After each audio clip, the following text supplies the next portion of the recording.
407 years ago, our fathers brought forth on this continent a new nation, conceived in liberty and dedicated to the proposition that all men are created equal.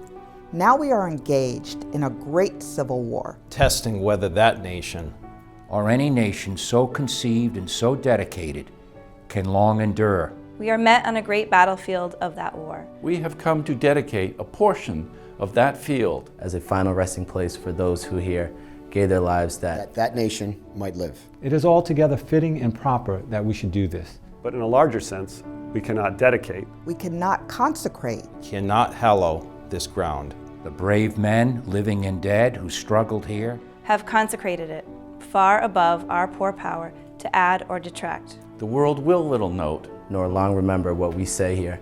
But it can never forget what they did here. It is for us, the living, rather, to be dedicated here to the unfinished work which they who fought here have thus far so nobly advanced. It is rather for us to be here dedicated to the great task remaining before us, that from these honored dead, we take increased devotion to that cause for which they here gave the last full measure of devotion. That we here highly resolve that these dead shall not have died in vain.